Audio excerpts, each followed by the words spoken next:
네, 여러분 안녕하세요. 화를 가르치는 김철준 선생입니다. 우리 오늘 할 얘기는 행성의 대기에 관한 얘기인데요. 행성의 대기에 끓는 점, 그 다음에 대기의 성분들에 관한 얘기들을 전해드리도록 하겠습니다. 여기 이제 화학 파트로, 화학에서는 녹는 점, 끓는 점도 굉장히 중요하고, 그리고 그런 것들을 또 성질 중에서 분자의 극성, 무극성 뭐 이런 개념이 되게 중요해요. 실제 우리 극성, 무극성 이런 개념은 여러분들이 어떤 뜻이냐면, 예를 들어 내가 만약에 옷에 뭐가 딱 묻었어. 옷에 뭐가 묻었는데 그거를 지우고 싶어. 근데 물로 지우려고 했더니 안 지워져. 그럼 우리 세탁소에다 맡기잖아, 그죠? 세탁소에다 맡기면 세탁소에서는 다른 용매를 이용해서 이걸 지우게 되는데, 그럴 때 보통 우리가 물에 잘 지워지는, 특히 물에 잘 용해되는 그런 성분들을 우리가 극성이다라고 얘기하고, 물에 잘 녹지 않는 그런 성분들을 무극성이라고 얘기합니다. 물론 둘 다 녹일 수 있는 용매도 있으나, 이렇게 보통 화학에서는 하나를 잘 녹이면 하나가 잘 안 녹고, 이런 식으로 두 개의 대표적인 성질이 이렇게 있는 겁니다. 쉽게 우리가 이렇게 얘기한다고. 물에 잘 녹아, 그럼 극성. 물에 잘 녹지 않아, 그럼 무극성. 물에 잘 녹지 않는 것은 반대로 기름 성분. 뭐 기름이라는 건 여러 가지 말을 이제 포괄하는 얘기지만, 어쨌든 물과 기름이 섞이지 않듯이 물에 잘 녹는 것은 기름에 녹지 않고, 기름에 잘 녹는 것은 물에 녹지 않고, 뭐 이런 얘기입니다. 근데 그럴 때 우리가 쓰는 용어가 있다고. 그럴 때 우리가 쓰는 용어가, 물에 잘 녹으면 물이 극성이거든. 물이 극성이라서 물에 잘 녹는 물질을 극성 물질 이렇게 얘기한다고. 특히 극성 분자 뭐 이렇게 표현합니다. 자, 그 부분을 하나씩 자세하게 보신다고 생각하면 되고요. 일단 녹는 점, 끓는 점이 어떤 개념이고 그것에 영향을 주는 게 무엇인지에 대해서 같이 한번 보도록 하겠습니다. 이쪽에 먼저 잠깐 보면서 설명을 할게요. 선생님이 지금 얘기하는 것처럼 우리 화학에서는 녹는다라는 말과 끓는다라는 말이 있는데, 녹는 점, 끓는 점 뭐 이런 식의 표현이 있어요. 녹는 점, 끓는 점. 그럼 녹는 점, 그러면 녹는 점은 우리 뭐라고 얘기하는 거냐면, 고체가 액체로 이렇게 되는, 고체를 녹여서 이렇게 액체가 되는 순간이 녹는 점이고, 끓는 점은 액체가 끓어서 기체가 되는 그런 순간이 끓는 점이 되겠죠. 그럼 우리가 이제 보통 이제 편하게 쓰려고 녹는 점은 우리가 멜팅 포인트, 영어의 약자로 이렇게 MP라고 쓴다면, 끓는 점은 이제 보일링 포인트, 그래서 영어의 약자인 BP라고 씁니다. 근데 중요한 거는 이러한 녹는 점, 끓는 점이라는 것이 무엇에 영향을 받냐라는 거지. 이 분자들이라는 것 자체가, 분자들은 고체로 있는다는 것 자체가 어떤 의미냐면, 이렇게 다닥다닥 이렇게 붙어 있으면 이런 게 이제 고체로 있는 거야. 고체로 다닥다닥 붙어 있으면 고체로 있는 거야. 이게 만약에 액체가 되면 조금 이렇게 조금 거리를 이렇게 좀 멀리 이렇게 할 수 있는 게 액체입니다. 기체라면, 기체는 아주 거리가 멀어지는 게 기체야. 이렇게 그림보다도 훨씬 더 멀어질 수 있어. 왜냐면 기체는 자유로이 움직이니까. 결국 얘가 이렇게 자유로이 이렇게 움직이는 상태가 기체고, 살짝 움직이는 상태가 액체고, 그냥 고체는 잘 움직이지 않아서 우리가 진동 운동이라고 해서 이렇게 약간 떠오르는 정도의 운동, 이런 걸 한다고 이렇게 얘기하는데, 그럴 때 이걸 결정하는 게 결국 뭐냐면, 만약에 어떤 분자 사이의 힘, 분자 간 힘, 혹은 분자 간의 인력, 당기는 힘이라서 분자 간의 인력이라는 표현을 쓰기도 하는데, 어쨌든 이런 분자 간의 힘이 커라고 하면, 분자 간의 힘이 크면 잘 안 끊어지겠죠? 그럼 고체가 잘 안 끊어지기 때문에 녹지 않아. 녹는 점, 끓는 점이 높아. 분자 간의 힘이 크면 녹는 점, 끓는 점이 높아. 이런 말을 합니다. 분자 간의 힘은 녹는 점, 끓는 점을 결정합니다. 이런 말이야. 그러면 이런 분자 간의 힘은 무엇에 의해서 결정이 되냐라는 거지. 쉽게 얘기해서 우리가 녹는 점이 높다라는 것은 상태가 고체를 이루기 쉬워. 낮으면 기체를 이루기 쉬워. 대체로 우리가 얘기하는 대기는, 대기 자체가 뭐야? 기체잖아, 기체. 그러니까 얘네들 지금 끓어 있는 상태죠, 그죠? 그럼 얘네들 다시 거꾸로 이렇게 온도를 낮추면 액화가 된단 말이야. 무슨 말이냐면, 지금 현재 우리의 대기의 상태를 보면, 대기 중에 제일 많은 게 뭐냐? 지구에서 얘기해. 지구형 행성에서는 대기 중에 무거운 분자량이 큰 원소들이 꽤 있는데, 일단은 대기 중에 가장 많은 원소는 질소, 성분은 질소고요. 그 다음에 산소, 우리 지구를 얘기하는 거야. 그 그다음에 아르곤과 그리고 이산화탄소가 이렇게 있습니다. 이런 성분들이 대기 중에 있어요. 여러분들이 얘네들의 끓는 점을 다 알지는 못할 거야. 모르지. 어떻게 알아? 알아? 모르잖아. 그죠? 모릅니다. 하지만 이게 지금 우리가 원래 살고 있는 온도인 25도C 상온에서 온도를 이렇게 낮추면 이런 기체 성분들이 얘네들의 끓는 점 아래로 내려가면 액화가 된단 말이지. 그럴 거 아니야, 그죠? 얘네들이 끓는 점 아래로 내려가면 액화가 돼서 액체로 바뀌게 되는데, 그럴 때 누가 먼저 액화가 되냐 이런 얘기인데, 그럴 때 이산화탄소가 가장 먼저 액화가 되는 거야. 그럼 내가 이제 알 수 있는 게 뭐냐? 이산화탄소의 끓는 점이 가장 높다라는 개념이지. 그러니까 가장 위에서 내려오면서 가장 먼저 액화가 되는 거야. 그 여기 있는 성분들의 끓는 점을 한번 거기 조사하면 보면, 일단 거기 보면 헬륨이나 메테인 같은 경우는 거기에 우리 대기 중에 많지는 않아, 그죠? 근데 어쨌든 굉장히 헬륨 같은 경우에 끓는 점이 낮아요. 책에 보면 마이너스 269도, 뭐 269.2도 뭐 이렇게 나와 있어요. 산소는 마이너스 182.9도, 뭐 되게 디테일하게 써 있네. 그리고 이산화탄소는 마이너스 78.5도니까 지금 얘기한 것처럼 이산화탄소는 마이너스 78.5도의 밑으로 내려가면 액화가 된다. 이렇게 생각하면 되겠지, 그죠? 뭐 그런 말이고요. 그 다음에 질소 같은 경우 산소가 두 개를 먼저 비교하면, 아르곤은 거기 안 나와 있으니까 현재 아르곤은 얼마입니까? 아르곤의 끓는 점 우리가 다 외울 필요는 없어. 알았지? 그러니까 아르곤하고 사실은 산소랑 큰 차이가 안 나. 이거 마이너스 186도 정도 되는데 안 써 있죠, 그죠? 그럼 얘네 두 개만 얘기하자. 얘네 두 개만 얘기하면 질소는 마이너스 196도가 끓는 점이고 산소는 약 마이너스 183도야. 아르곤은 원래는 마이너스 186도라서 요거 두 개는 이제 얘가 약간 더 낮다라는 거 보면 되겠지만 필요 없고 날리고 일단 얘기하자. 일단 두 개를 놓고 얘기하면 산소 같은 경우에 마이너스 183도 이 정도 되고요. 그 다음에 질소 같은 경우 마이너스 한 196도 이 정도 됩니다. 그럼 생각해보면 온도를 낮췄을 때 액화가 되는 지점을 봤을 때는 산소는 요 지점을 통과해야지 요때 산소가 액화되는 거야. 그리고 질소는 어때? 질소는 다시 온도를 더 낮춰서 요 지점을 통과해야지만 질소가 액화되겠지. 그러니까 만약에 내가 얘네들을 마이너스 200도씨로 만들어.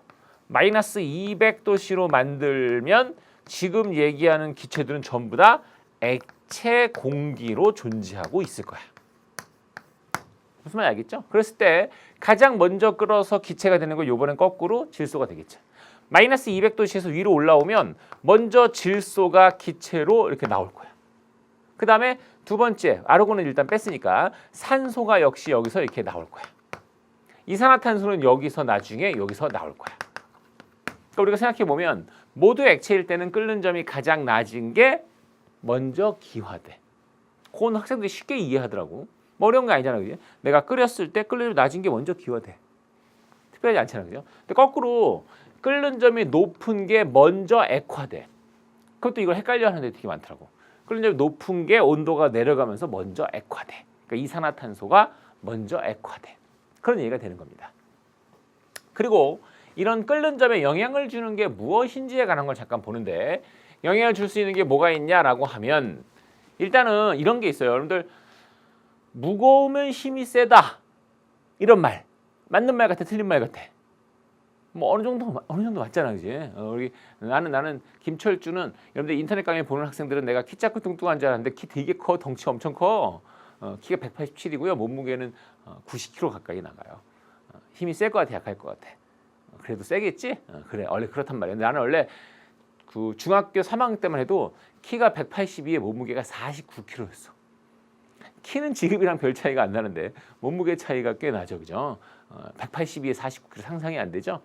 그랬었어. 힘이 굉장히 약해요. 이게 너무 몸무게가 안 나가면 힘이 약해. 나중에 점점 살이 찌면서 힘이 좀 세지더라고.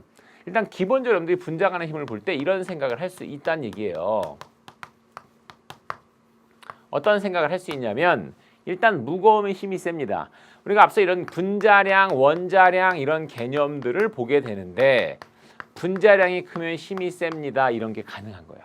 그래서 일단은 이렇게 설명을 해줍니다. 물론 이거 말고도 영향을 주는 게 있어. 근데 일단은 분자량이 크면 힘이 세다 이렇게 한번 생각을 한번 해보자. 지금 여기 써놓은 물질들의 분자량을 선생님 한번 써보면 이산화탄소의 분자량이 얼마냐면 44야. 44. 탄소가 10이고 산소가 16짜리 두 개가 있으니까 44입니다. 그 다음에 두 번째 여기 나오는 산소를 보면 요 산소와 질소를 봤을 때 뭐 물론 큰 차이 나진 않지만 분자량도 크게 차이가 나지 않아서 산소의 분자량은 32고요. 질소의 분자량은 28입니다. 어느 정도 관계가 있다는 거 알겠지, 그죠? 결국은 이렇게 분자량이 큰 물질들이 끓는 점이 더 높다라는 걸 알 수가 있다는 얘기죠, 그죠? 네, 그런 얘기들이에요. 그래서 일단 이런 게 있는데 사실 이거보다도 더 중요한 게 뭐냐면 분자량보다도 더 중요한 건 보통 무극성 분자보다는 극성 분자가 더 힘이 센 거야. 자, 근데 이런 얘기는 아직 우리가 극성 무극성에 대해서 자세하게 배우지 않았기 때문에 일단 나중으로 넘기자. 알았지? 일단 먼저 지금은 분자량이 크면 힘이 세다. 이런 부분이 있겠죠. 나중에 여러분들 좀 더 공부를 하다 보면 극성 중에서도 수소 결합이라고 해서 조금 특이한 결합의 형태가 있습니다. 결합 중에는 여러 가지 결합인데 그중에 약간 특이한 결합의 형태가 있는데 수소와 FON이라는 원소가 존재할 때 갖는 결합이 있어. 좀 특이해. 그 결합은 특이해서 가벼운 물질도 엄청 강한 결합을 갖게 만들어. 그런 걸 수소 결합이라고 합니다.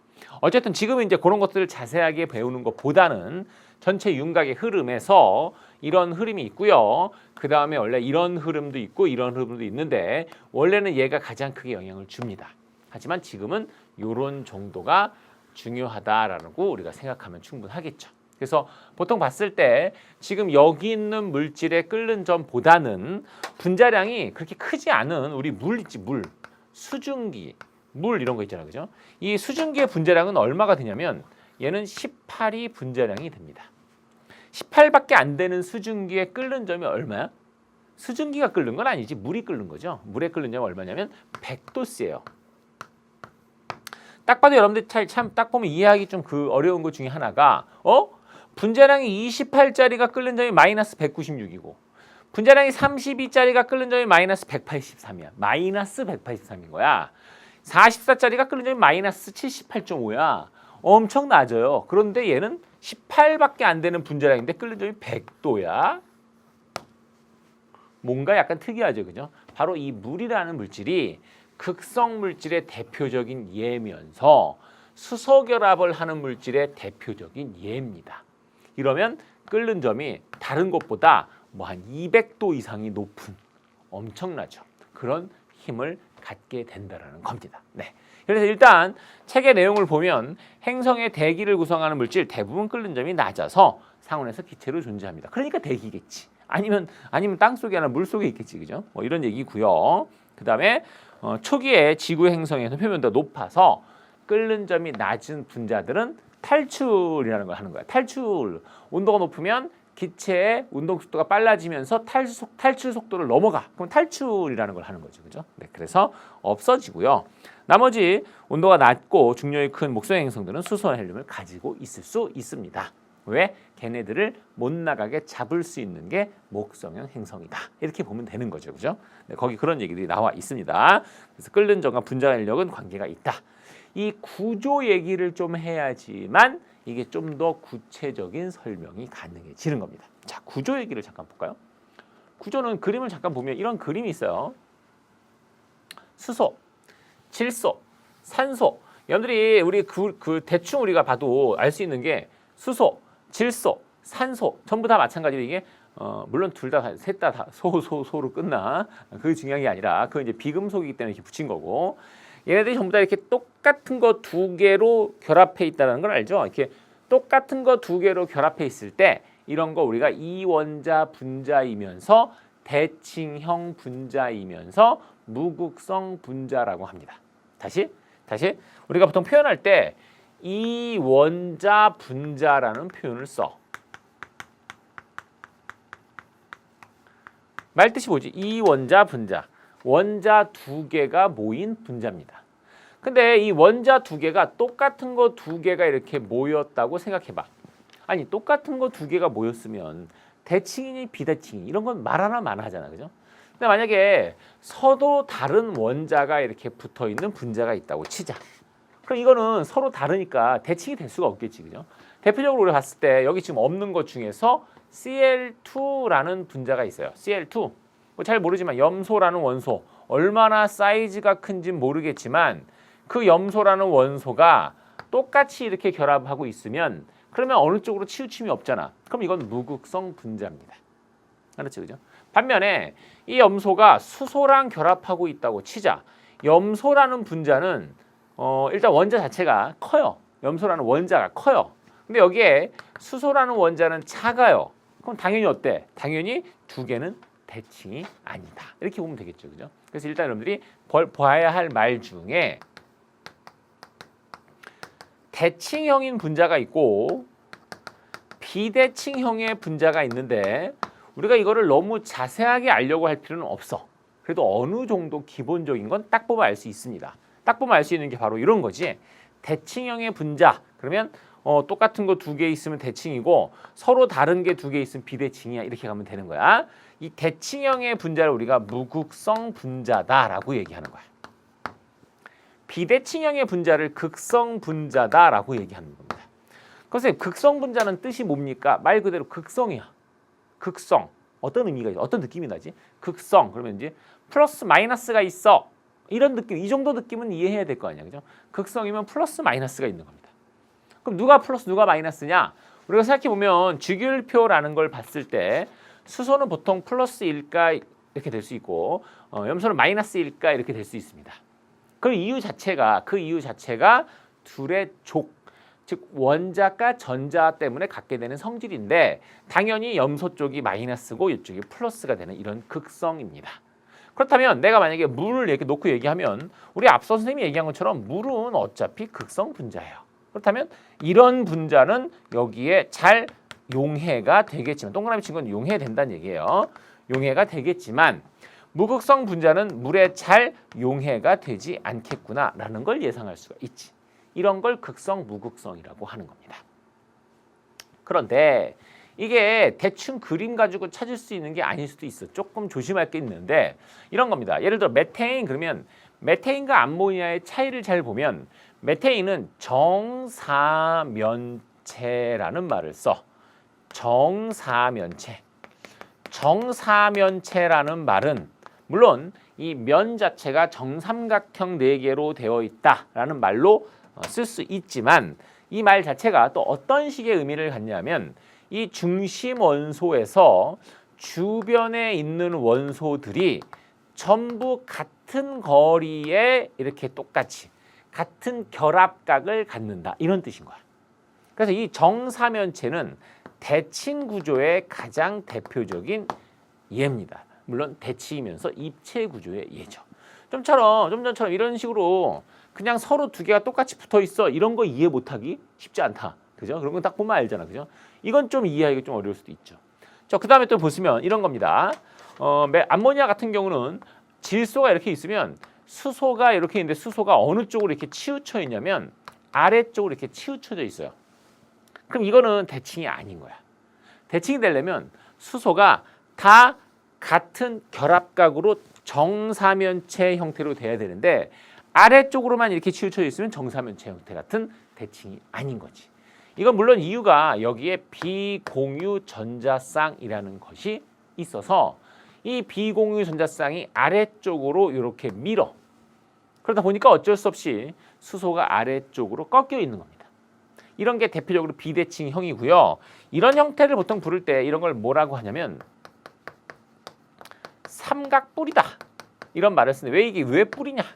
이렇게 된 거 마치 정사면체처럼 보이지만 이건 정사면체랑 전혀 관계가 없고 왜냐면 이 원소들만 놓고 봤을 때 우리가 모양을 따지는 거야. 이 원소들이 한쪽으로 이렇게 밀려 있기 때문에 이런 건 삼각뿔이다라고 얘기하고 이거는 이 원소들이 다 같은 위치에 있기 때문에 이런 건 정사면체다 이렇게 얘기합니다. 그랬을 때 이런 삼각뿔은 한쪽으로 수소가 밀려 있기 때문에 이런 건 비대칭 구조다 라고 얘기합니다. 당연히 암모니아는 대표적으로 극성 분자야. 물에 굉장히 잘 녹고요. 메테인은 무극성 분자의 대표적인 예로 물에 굉장히 잘 안 녹습니다. 마찬가지로 그 옆에 있는 건 이산화탄소인데 우리 잘 모르더라도 이산화탄소는 탄소 주변에 산소가 이런 식으로 되어 있잖아. 탄소 있어. 산소 이렇게 있어. 그럼 어때?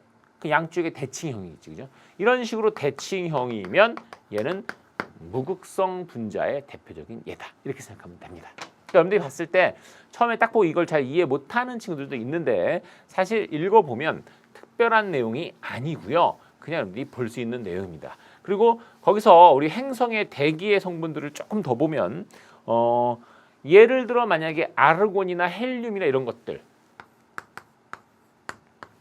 헬륨, 아르곤은 행성의 대기를 구성하는 아주 대표적인 성분이야. 물론 헬륨은 목성형에서 아르곤은 지구형에서 볼 수 있는데 얘네들은 어쨌든 똑같이 이런 걸 단원자 분자.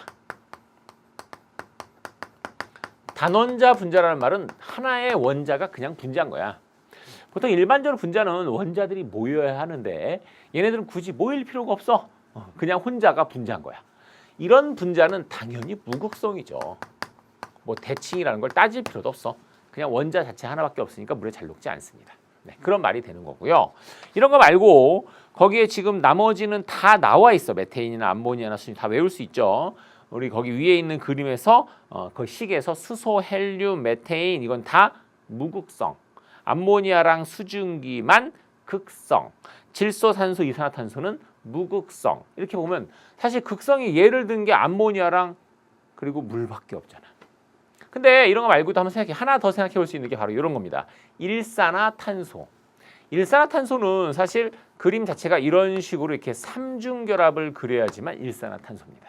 네. 근데 이 삼중결합이 되는 이유는 사실 좀 쉽진 않아. 왜냐하면 이런 식으로 탄소의 원래 전자가 이렇게 하면 5개가 돼버리고 산소는 원래 전자가 이렇게 하면 지금 5개가 돼버리는데 원래 산소는 전자가 6개짜리고 탄소는 원래 전자가 4개짜리이기 때문에 이렇게 되면 지금 탄소는 자기 전자 외에 하나의 전자를 더 얻은 거고 산소는 하나를 더 잃은 거기 때문에 이런 식으로 구성이 되어 있는 분자의 모양이야. 형식 전화라고 해서 교육과정에 약간 맞지 않는 걸 지금 써놨는데 1학년 책에 나옵니다. 읽을 거리 정도로 나오는 그런 얘기입니다. 중요한 건 그게 중요한 게 아니라 어쨌든 내가 이런 말을 쓸 필요가 없어. 이렇게 써놨어. 대칭이야 비대칭이야? 이건 비대칭이죠. 대칭이 될 수는 없잖아요. 그죠? 서로 다른 원소가 결합해 있으니까 비대칭입니다. 네, 물론 이제 그림 자체가 비대칭성이 그렇게 크지는 않아. 뭐 이런 말을 하면 좀 이해할 수 있겠어요? 대칭, 비대칭도 그거의 정도에 따라서 극성의 정도가 결정될 수도 있습니다. 네, 그런 겁니다. 그래서 여러분들이 이런 행성의 대기라는 걸 좀 알아둘 필요가 있고요. 그 다음에 극성의 얘기가 그래도 조금 모르겠다. 이제 그림 하나를 딱 보면서 한번 생각을 해보자. 이 그림의 내용을 딱 보시면 극성 분자라는 게 뭐냐라는 걸 우리가 알 수 있는데요. 자, 물 분자는 극성 분자의 대표적인 예라고 했습니다. 물 분자는 수소와 산소로 되어 있는데 수소는 보통 플러스가 되기 쉬운 비금속, 산소는 마이너스죠. 왜냐하면 주기율표상에서 봐도 수는 1쪽이기 때문에 플러스 쪽에 들어가면 산소는 16쪽이기 때문에 마이너스 쪽에 들어갑니다. 어쨌든 물 분자를 이렇게 놓고 이 그림을 잘 보면 물 분자가 원래는 이렇게 흘러내려야 하는데 여기에 마이너스의 대전체를 가져가면 플러스를 띄는 쪽이 마이너스를 향해서 오는 거야. 플러스를 띄는 쪽이 마이너스 쪽을 향해서 인력을 받게 되면 이런 식으로 얘가 이렇게 휩니다. 자, 이런 걸 우리가 극성이다라고 하는 거야. 그럼 만약에 무극성 분자를 가지고 하면 마이너스의 대전체가 이렇게 있어도 휘지 않고 그대로 직진 무극성 분자죠. 그럼 만약 여기다가 만약에 이렇게 마이너스가 아니라 플러스 대전체를 가져가면 물 분자가 이렇게 밀리냐? 그런 건 없어. 무조건 끌려오는 인력만 존재합니다. 왜? 물 분자는 쉽게 회전을 하기 때문에 마이너스를 띄는 게 이쪽으로 이렇게 되고 플러스가 멀리 밀려나게 되는 이런 현상이 나타난다라는 겁니다. 그래서 극성 분자, 무극성 분자는 이런 식으로 극성 분자는 끌려오는 거야. 밀려나는 건 없습니다. 무극성 분자는 끌려오지 않는다라고 보시면 돼. 그리고 우리 행성의 대표 성분 중에 이산화탄소 성분이 있는데 그 이산화탄소 성분은 그 밑에 이것도 알아두자라고 돼 있는 것처럼 예전엔 굉장히 많았으나 해수에 들어가든지 암석에 들어가든지 해서 그 양이 줄어들었어요. 하지만 온도 변화에 따라서 그 양이 조절이 된다는 게 특징입니다. 그게 만약에 많아지면 지구온난화 해서 지구 전체의 기온이 약간 평균 기온이 상승할 수도 있다. 뭐 이런 것들을 여러분들 한 번 정도 읽어보고 넘어가면 좋을 것 같습니다. 네, 지구의 성분 중에 아주 대표적인 이산화탄소가 있죠. 자, 이런 얘기들이 이렇게 있고요. 그 다음에 우리가 문제들을 풀 건데요. 일단 뒤에 90페이지로 먼저 가서 문제를 보고요. 그 다음에 90페이지 쉬운 문제 3개를 보고 나서 그 다음엔 57페이지에 전에 선생님이 화학 영역 중에 안 풀어줬던 게 있어. 그거 잠깐 보고 다시 또 92페이지로 갈 겁니다. 자, 일단 정신 똑바로 차리고 따라오세요. 뭐지? 이러지 말고 다 설명을 하고 있어 지금. 먼저 90페이지 16번 문제를 보겠습니다. 행성의 대기와 끓는 점의 관계를 설명한 글이다. 행성의 대기를 구성하는 성분들 중에 끓는 점이 낮아서 산호기체 존재하지만 표면 온도가 낮은 곳에서는 액체나 고체도 존재할 수 있다. 지구에서 액체 상태의 물이 존재하면서 생명 활동에 영향을 주는 이유는 뭐냐? 근데 일단은 지구에서 왜 물이 액체냐 이 말이잖아. 그지? 행성이 액체 존재하지만 액체로 존재할 수 있다. 특히 여기서 물이 왜 존재하냐? 그 이유는 지구의 평균 기온, 평균 온도가 물의 끓는 점보다 낮기 때문이지.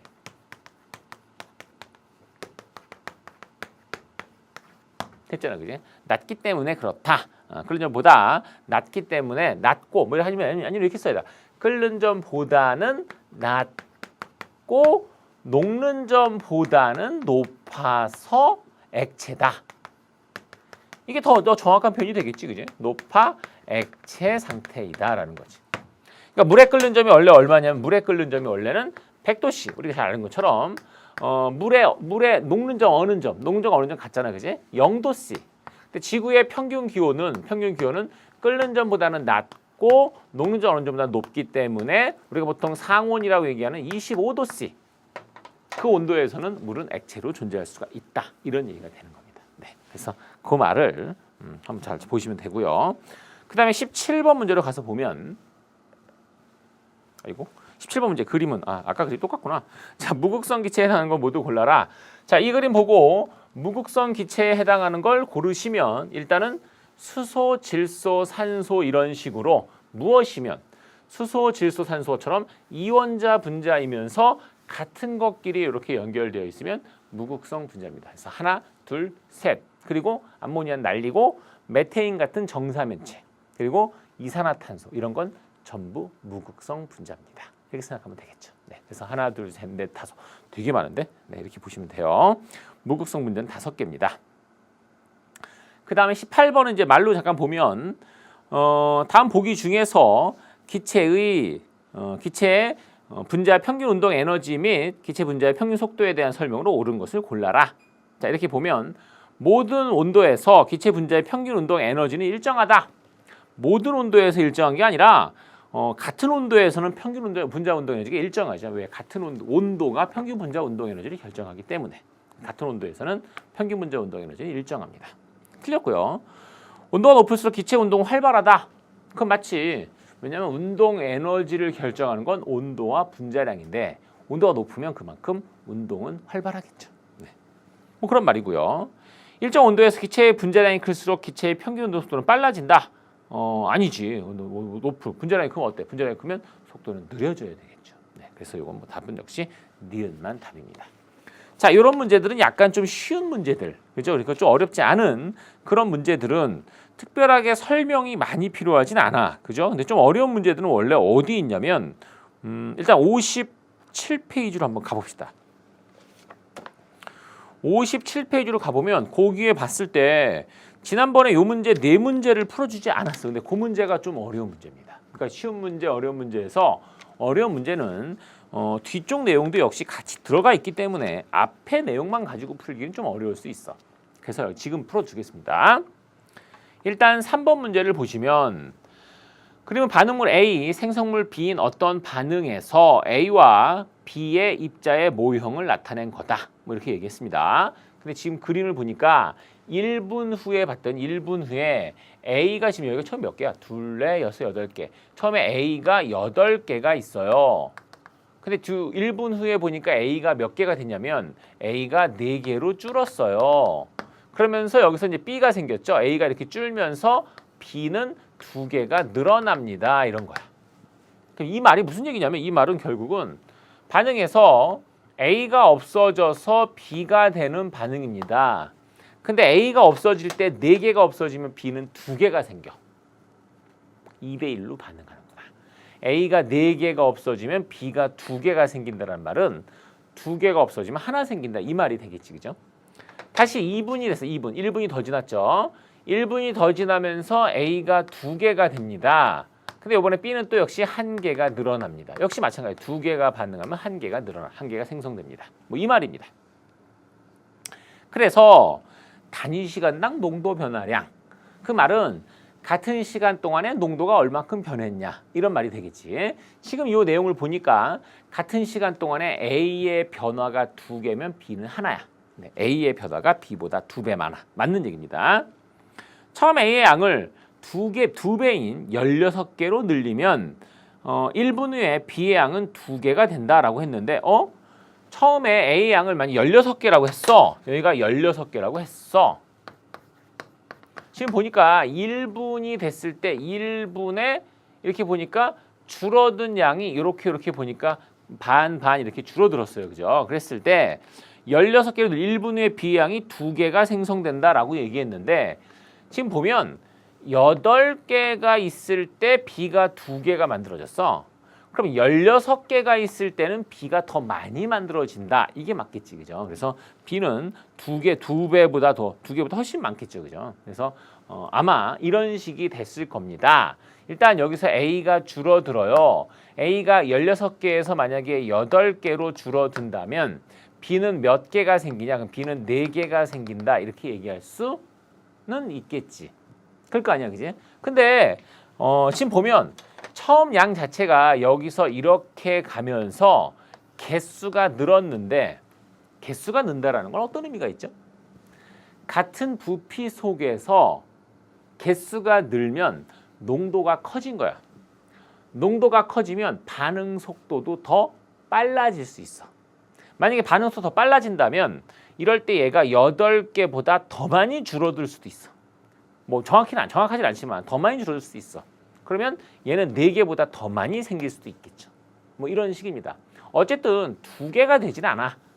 라는 건 쉽게 갈 수 있죠. 그죠? 여러분들 아직 1학년이기 때문에 뭐 복잡한 사고력을 하진 않는데 일단 2개는 아니야. 이렇게 가는 것도 좋지만 한번 생각해 보면 처음에 8개를 넣은 것보다 16개를 넣으면 더 많이 넣었잖아. 그지? 더 많이 넣으면 반응 속도가 빨라지는 거야. 반응 속도가 빨라지면 그러면 얘가 줄어드는 게 더 많이 줄어들 수도 있어. 그럼 생기는 건 더 많이 생길 수도 있어. 이렇게 가는 게 맞겠죠.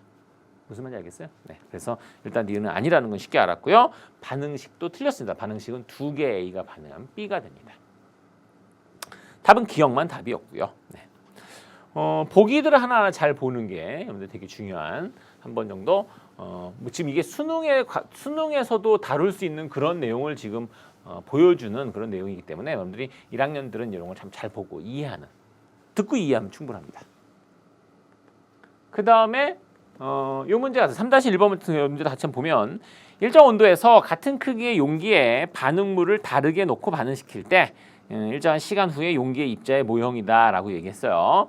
요 말도 지금 보면 반응물이 지금 요게 이 파란색이 반응물인데 파란색과 빨간색 파란색과 빨간색을 이렇게 넣었을 때 지금 보니까 이렇게 2개가 만들어지고 여기도 2개가 남아있네요. 그죠?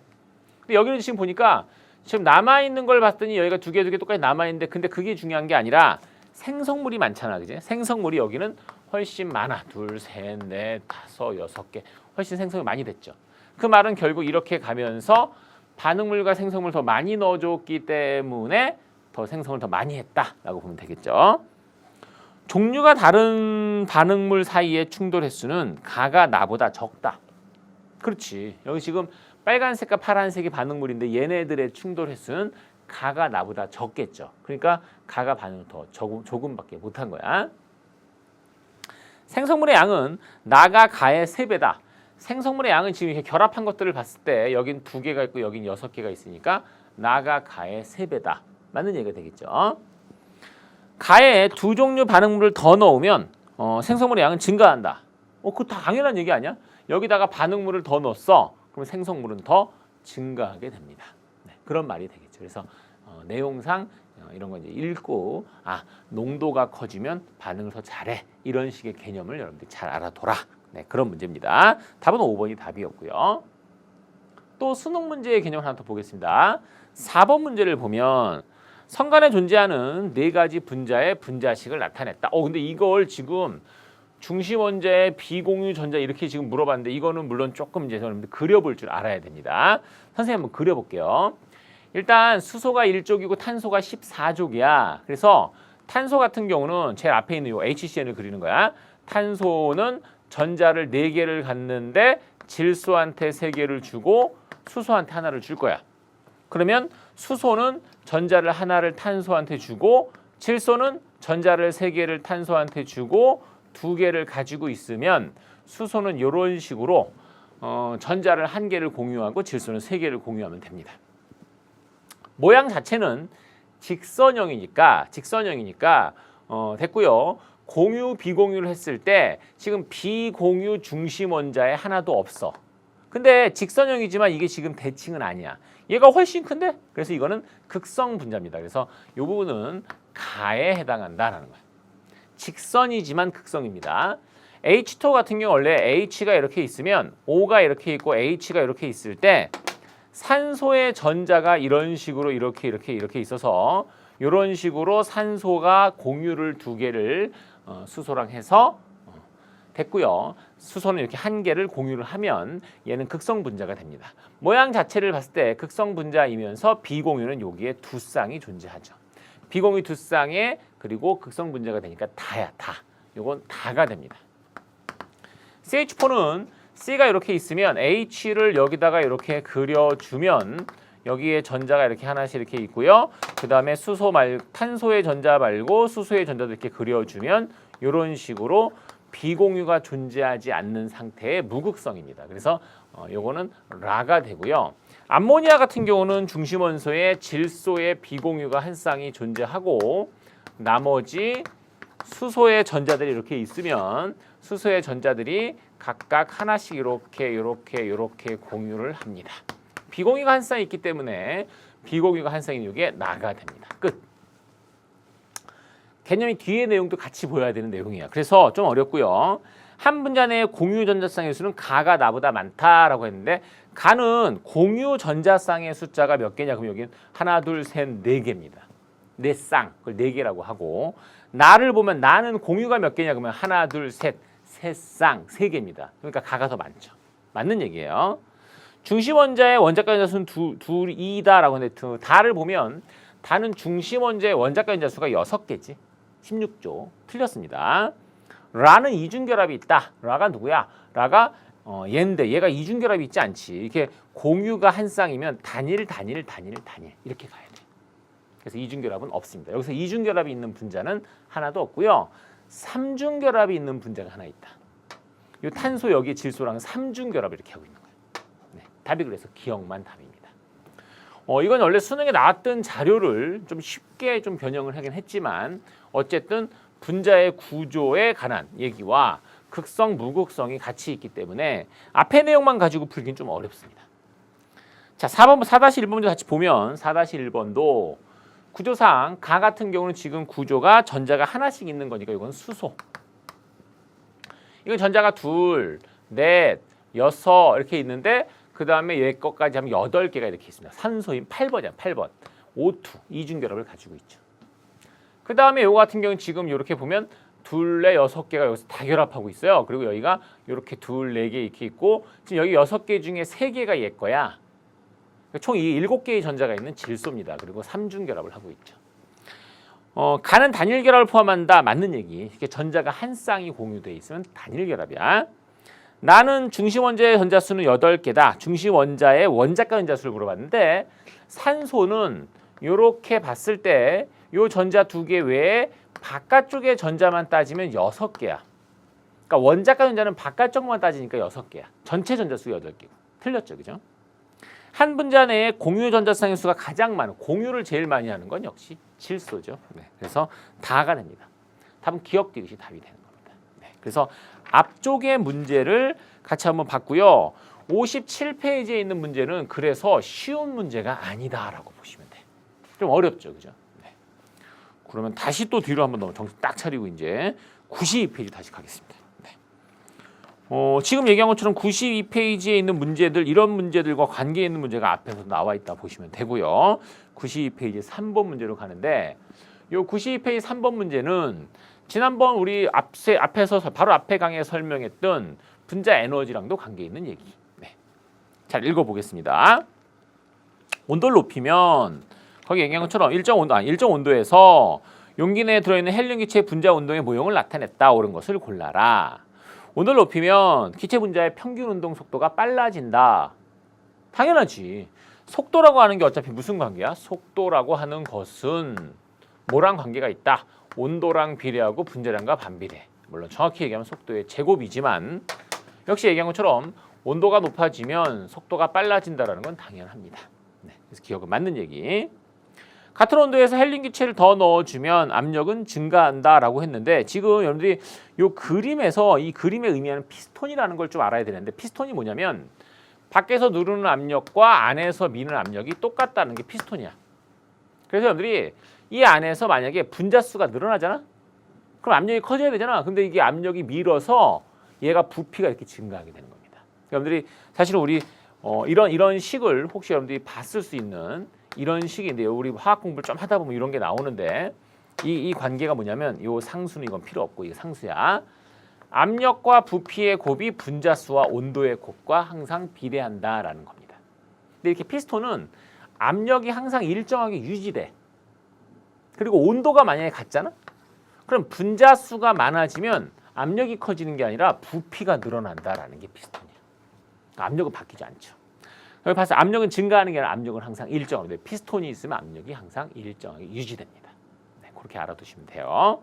같은 온도에서 헬륨 대신 질소를 넣으면 평균 온도에 이런 헬륨과 질소 이렇게 있을 때 달라지는 게 뭐냐면 분자량이 커지는데 분자량이 커지면 속도가 느려져요. 뭐 그럴 수는 있어. 지금 얘기한 것처럼 그 얘기가 아니잖아. 지금 이게 아니라 분자량이 커졌는데 운동 에너지, 평균 분자 운동 에너지는 온도랑 비례하기 때문에 분자량이 커진다고 해서 온도가 바뀌는 게 아니잖아.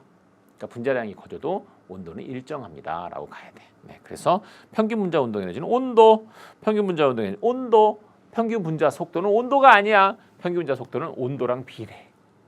다르지, 그죠? 그런 말을 여러분들이 잘 봐야 돼.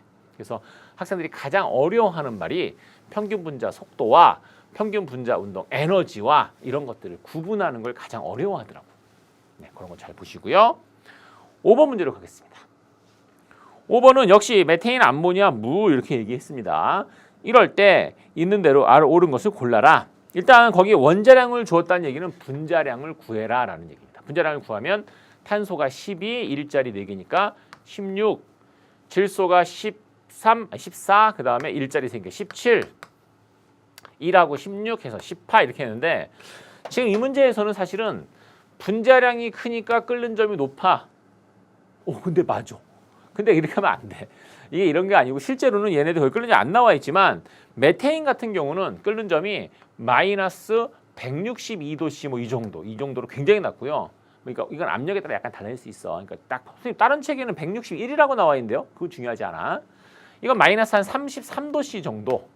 이건 끓는 점이 100도씨니까 엄청 차이 나죠. 사실은 분자량만이 결정되는 건 아니야.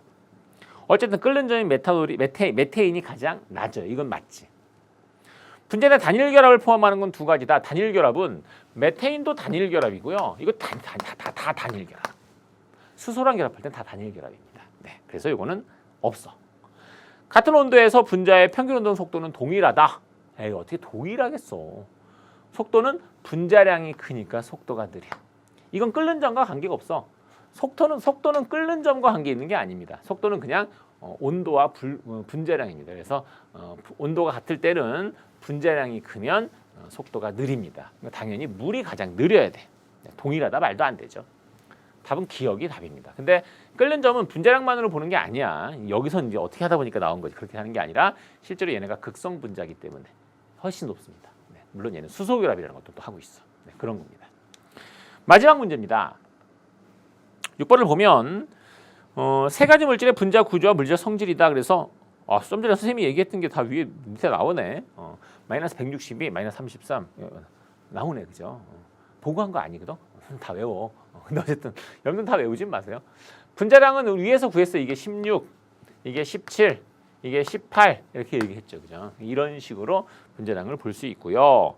그래서 분자량의 크기를 비교하면 A, B, C로 갈수록 분자량이 크기가 커집니다. 네, 그것도 여러분들 쉽게 알 수 있을 것 같고요. 가는 극성 분자, 나는 무극성 분자다가 아니라 그림상 봤을 때 이렇게 정사면체의 형태가 무극성 분자고요. 한쪽으로 이렇게 밀려 있는. 자, 여기에는 지금 여기에 수소가 없기 때문에 이게 없는데 대칭이 될 수가 없어. 근데 질소로 이렇게 하면 안 되나요? 정사면체 이렇게 하면 안 돼. 양쪽이 다르잖아, 그죠? 그래서 이런 거는 비대칭 구조입니다. 그러니까 이쪽이 대칭, 이쪽이 비대칭. 이쪽이 무극성, 이쪽이 극성.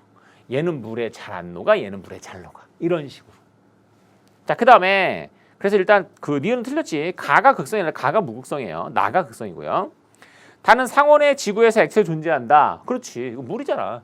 그 이유가 뭐라고? 상온이라는 건 높은 온도가 아니라 25도씨를 상온이라고 합니다. 근데 얘는 녹는 점이 0도씨. 녹는 점이 어느 점하고 같아요. 그래서 0도씨는 어느 점이 아니에요? 이런 거 하지 말고 녹는 점과 어느 점은 같은 거지, 그죠? 끓는 점이 100도씨.